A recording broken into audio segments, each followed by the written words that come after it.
Have you ever wondered what Cleopatra used on her skin or why ancient Romans bathed in donkey milk? Get ready to be spellbound because you've just entered the world of folklore and skincare. Greetings, beauty seekers and spa enthusiasts. I'm Mindy, your mountain spa fairy, and welcome to a realm where ancient folklore dances with modern skincare wisdom.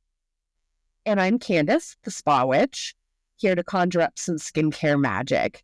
We're not just about the latest serums and face masks. Instead, we'll be delving deep into the chronicles of history, uncovering the captivating and sometimes eerie stories behind ancient beauty rituals and the folklore that surrounds them. From ancient Egyptian beauty secrets to bizarre Victorian trends, we'll uncover the surprising and sometimes shocking ways beauty has moved the needle throughout history. So, if you're ready to unlock the secrets of skincare's past, join us on this magical journey. We're excited to have you.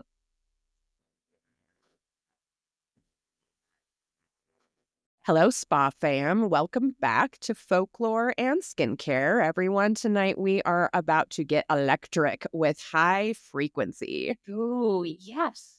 Love high frequency. It's our favorite wand for acne wizards. Right? They have some magical qualities, don't they?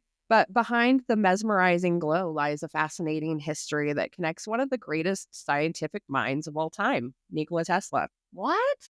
No way. Yep. The same brilliant inventor who inspired the Tesla electric vehicle, discovered alternating current and high frequency current. Nikola Tesla was a visionary who harnessed the power of electricity in ways that were truly ahead of his time.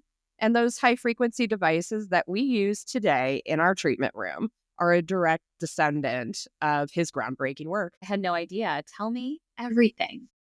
Well, first, for those in our audience that don't know, let's talk about what high frequency is. So imagine a gentle electrical current, like a little teeny tiny lightning bolt passing through a glass electrode that's filled with gas. And this creates a mesmerizing glow.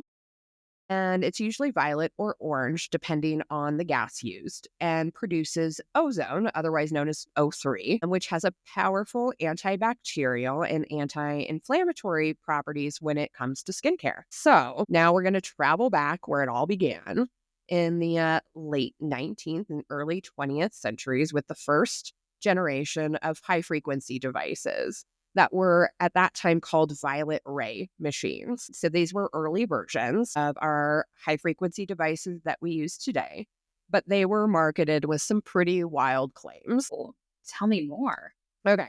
So as we've already come to know already, this time period is full of discoveries in science that got over exaggerated. Yes? Totally.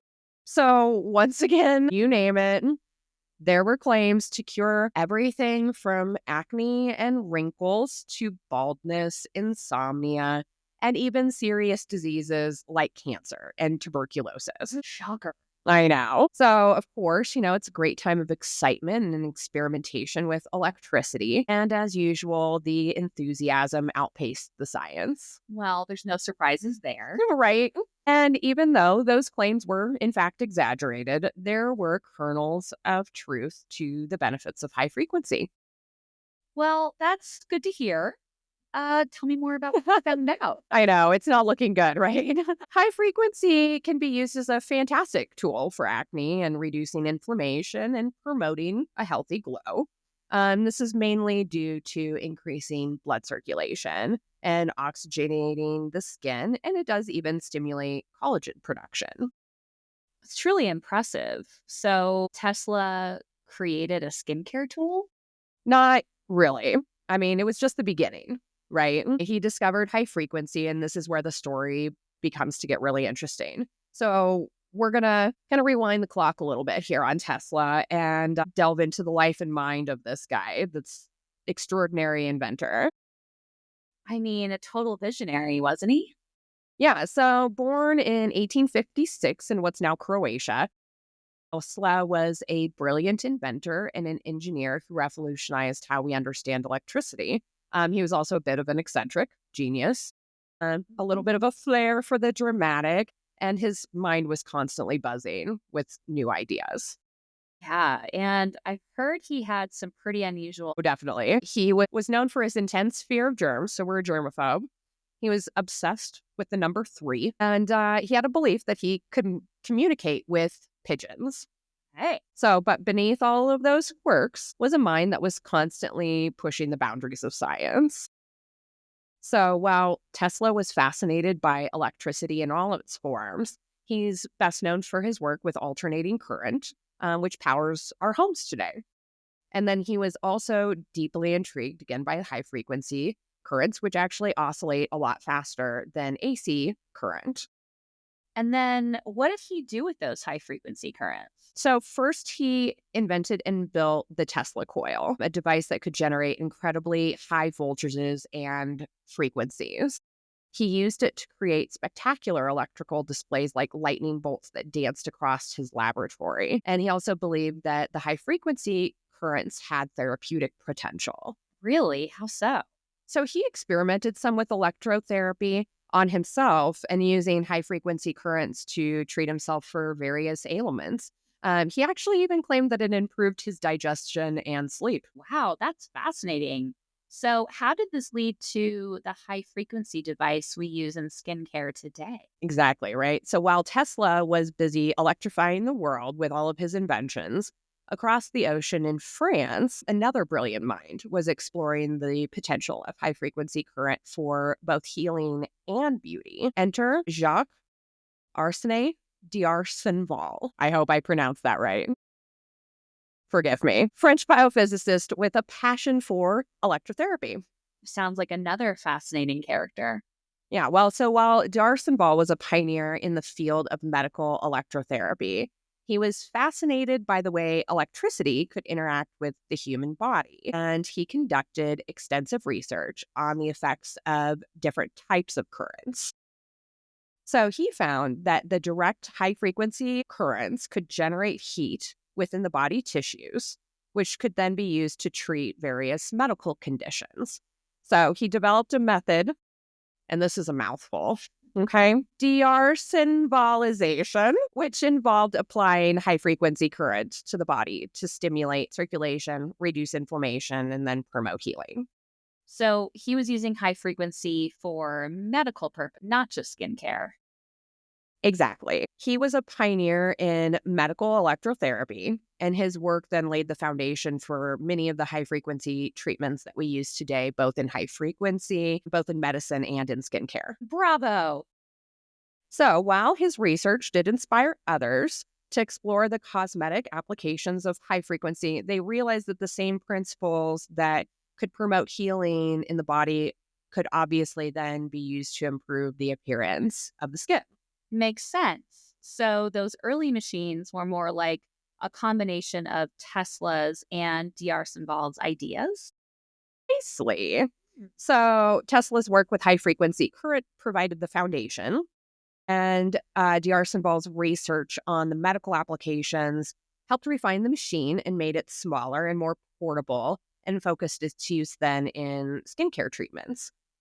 So this then led to the development of the high frequency tools of all shapes and sizes in the 19th and 20th centuries, using the high frequency to generate that violet colored glow and produce ozone. And like we said before, ozone has that antibacterial and anti-inflammatory properties. So these violet ray machines were kind of marketed as cure-alls in the beginning for all sorts of conditions. And so things got a little bit out of hand down the road.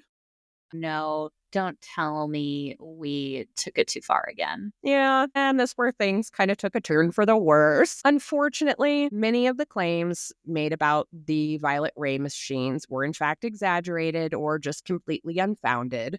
And this led to a crackdown by the FDA, and the reputation of the violet ray machines suffered. Oh, wow. So, when did this crackdown happen? So 1951, I think, and because of the crackdown, all of the makers in the United States were subjected to numerous lawsuits and multiple actions by the US government that include recalls, seizures, forfeitures, in order to have them all destroyed. Oh, no. So, how did high frequency finally make a comeback in skincare? So, despite the hype and the outrageous claims, there was some truth to the benefits of high frequency, like we covered earlier. It has antibacterial and anti inflammatory effects and can help improve blood circulation and stimulate collagen production. So, it's definitely not a cure all, but it can be a helpful tool in skincare. Yeah, definitely not a cure all. And so, today, high frequency devices are used by estheticians and skincare professionals to treat acne, to reduce inflammation, and to promote a healthy glow. They're safe and effective ways to enhance the results of your facials and your other skincare treatments. Good to hear. It's amazing how something that started with Tesla's experiments in his lab has evolved into a valuable tool for skincare. It really is. And remember, even the most outlandish ideas can sometimes lead to unexpected benefits down the road when we know more. For sure. So, modern high frequency devices have FDA approval, right? Yeah, yes, they do.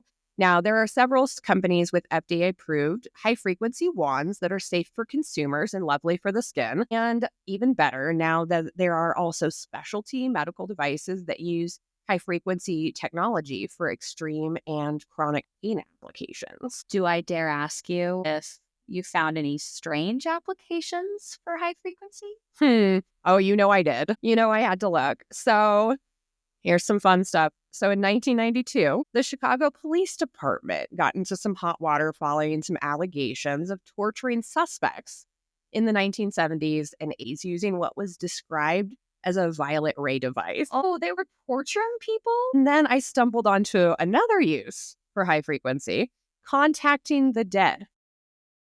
So American clairvoyant Edgar Casey, he used the violet ray machine in almost 900 of his psychic readings. Okay, so now we're contacting the paranormal. Well, if only if you're lucky, right? Oh, but speaking of lucky, so in the 90s, under the name Violet Wand, violet ray devices have been more recently popular as a relatively safe electrical stimulation device for quote unquote his or her pleasure. Wow, I did not see that coming. Me neither. So, yeah, high frequency, a colorful and vibrant history from a list of very colorful characters. But let's give a thanks to the man who started it all, Nikola Tesla. And thank you for sharing this electrifying story, my dear. Oh, you are so welcome, Mindy. And for all of our listeners, remember to stay curious and keep exploring the fascinating world of skincare. Yeah, thank you everyone for listening to today's episode. Connect with us on socials at The Spa Witch and The Everyday SD.